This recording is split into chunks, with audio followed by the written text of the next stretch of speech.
समृद्ध पंचायत राज अभियानाअंतर्गत या स्मशानभूमीमध्ये मोठ्या प्रमाणामध्ये झाडांची लागवड सुद्धा केलेली आहे. मोठ्या प्रमाणात सौंदर्यीकरण केलेलं आपल्याला दिसून येत आहे. आपल्यासोबत इथे काम करणारे रोजगार आहेत. काय आपलं नाव काय आहे आणि कुठे राहता आपण? माझं लहू पडदा लहू नथुजी पडदा गोंडी रस्ते. आपण नियमित या ठिकाणी काम करतात. काम करतात. रोजगार हमीतून काम करत आहोत. कशा प्रकारे आपलं दैनंदिन काम चालते? माझं सकाळला 10 ते 6 पर्यंत. हे जे सौंदर्यीकरणामध्ये इथे जे झाडं, वेगवेगळ्या प्रकारचे झाडं सुद्धा लावलेले आहे स्मशानभूमीच्या परिसरामध्ये, याची निगा आपण कशी राखतात? आम्ही त्याला चारणे करून आरे करून पाणी टाकतात त्यांना. हप्त्यातून एक वेळा पाणी मिळतात त्यांना.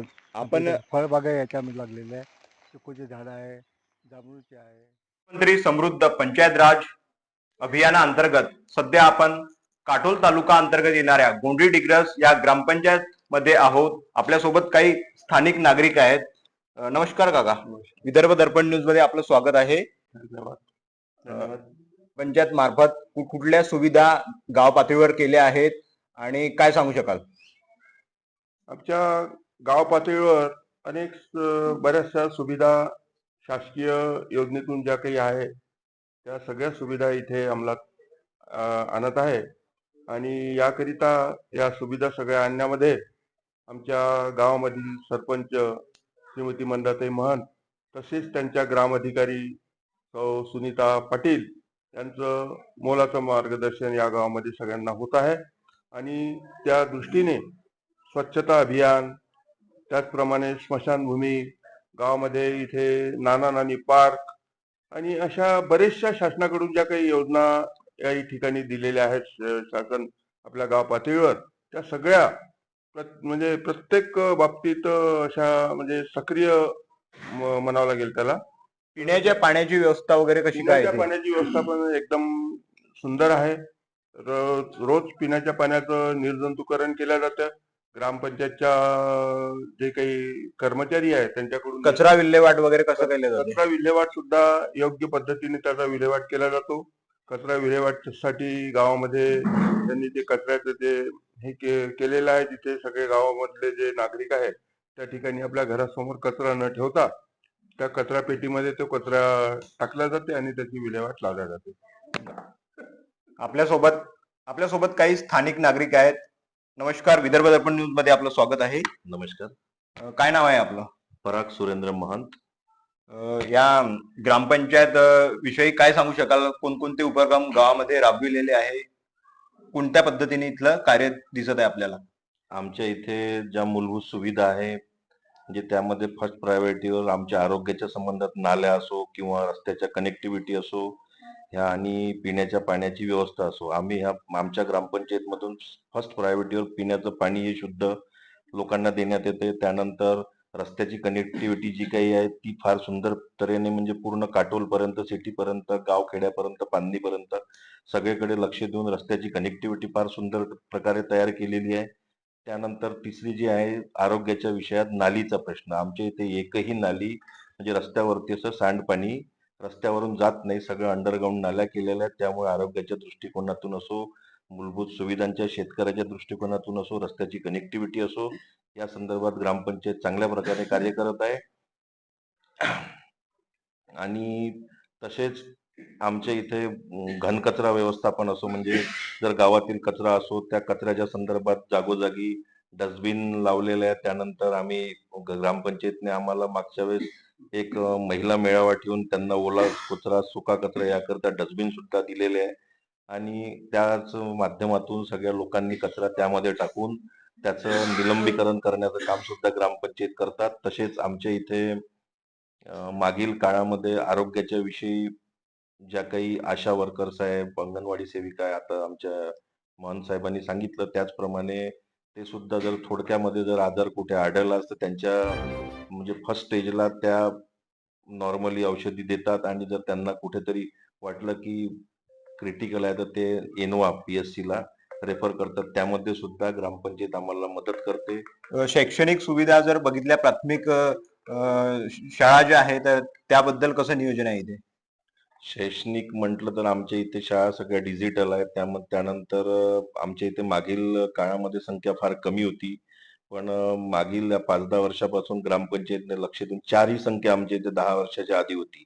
आज आमच्या इथे 35 ते 40 मुलांची पटसंख्या आहे आणि त्यांना बसण्याची व्यवस्था असो, डिजिटल व्यवस्था असो, पिण्याच्या पाण्याची व्यवस्था असो, त्यानंतर त्यांना पोशाख आणि जे काही ग्रामपंचायतीतून सुविधा दिल्या जातात त्या दिल्या गेल्या आहेत. त्यामुळे पालकांना सुद्धा त्याच्यामध्ये रुची आली आणि शैक्षणिक सगळे जे शिक्षण कमिटी आहे, जी शिक्षण व्यवस्था आहे आणि ती कमिटी आहे त्यांनी लक्ष देऊन त्यामध्ये पुढाकार घेऊन ग्रामपंचायतीने शाळेकडे लक्ष दिले आणि शाळेला समोर आणण्याचा प्रयत्न केला आणि त्याचं उदाहरण म्हणजे आज 4 वरून ती संख्या 35 वर आलेली आहे. धन्यवाद आमच्यासोबत बातचीत केल्याबद्दल. ग्रामपंचायत मार्फत गावामध्ये कोणकोणत्या सुविधा केलेल्या आहेत, काय सांगू शकाल? ग्रामपंचायत मार्फत आमच्या इथे एक लाईट आणि वृक्षारोपण बी केलेलं आहे. स्मशानभूमी झाली आहे तिकडे. तिकडे वृक्षारोपण, खुर्च्या हे ते व्यवस्थित सगळं काम झालं. पाण्याची सोय पाणी वगैरे कसं काय इथे? सब व्यवस्थित आहे, चांगलं आहे. आरोग्याविषयी नाल्यांच्या सांडपाण्यांची व्यवस्था कशी आहे? सगळं अंडरग्राऊंड पाईपलाईन नाही झालं, सगळं व्यवस्थित आहे. नियमित पाणी वगैरे येते? रोजच पाणी भेटते आम्हाला, काही टेन्शन नाही पाण्याचं. अंडरग्राऊंड पूर्ण पायल्या टाकल्या आहे. पाण्याचा काही त्रास नाही. भरपूर काम आहे, नरेगातून काम आहे, असं कोणतंच काम नाही. पेवरचे काम पूर्ण गावात पेवर, भरपूर पाणी, भरपूर 24 तास. दिवाबत्तीची सोय वगैरे? चांगलं आहे, 24 तास पाणी.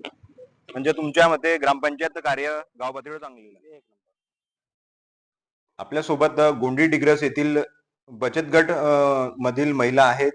काय नाव आहे आपलं? माझे नाव ममता प्रवीण मेंढके आहे. तुमचं कुठलं या गटामध्ये पद आहे? मी सखी या गटाची अध्यक्ष आहे बचत गटामधील. कुठलं म्हणजे तुमच्या ज्या बचत गटाचं कार्य कसं काय चालतंय? माझ्या गावामध्ये एकूण बचत गट 15 आहे. 15 गटामध्ये जसे बचत गट जे आहे 15 गट, तो 15 गटाचा एक समूह म्हणून एक ग्रामसंघ आम्ही बनवलेला आहे. त्या ग्रामसंघामध्ये ज्या महिला आहे त्या काही उद्योग करत आहे. कोणी कपड्याचा बिझनेस करत आहे, कोणी हळदीची पॅकिंग करत आहे, कोणी शेवड्याचा पण उद्योग करत आहे, कोणी तुपाचा पण उद्योग करत आहे. हे छोटे मोठे उद्योग करून आपला निर्वाह आणि महिला सक्षम होत आहे. याला लागणारा अर्थसहाय्य हा कुठून उपलब्ध करत आहे आपण? अर्थसहाय्य जो आम्हाला लागणार आहे तो जो उमेद गटात मधून जो निधी आम्हाला येत आहे त्या सहाय्याने आम्ही करत आहे. तुमचं नाव काय आहे? मी विद्या जीवन डबरासे संबोधी या बचत गटात अध्यक्ष पदावर आहे. काय नियोजन आहे गटाचं? नियोजन आम्ही दर महिन्याला 1 तारखेला मीटिंग घेते.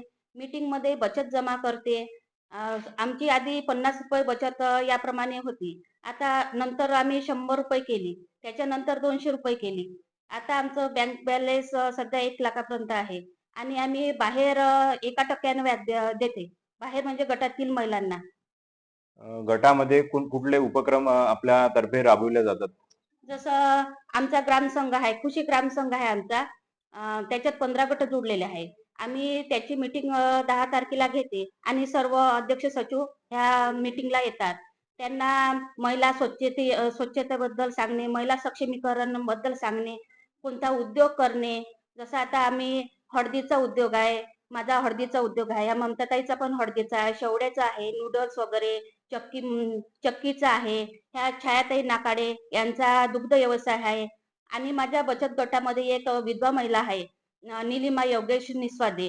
त्यांनी गटातून कर्ज उचलून आपला स्वतःला सक्षम केलं आहे. त्या स्वतःच्या पायावर उभ्या आहे. त्यांनी स्टेशनरी, झेरॉक्स मशीन इतकं केलं आहे.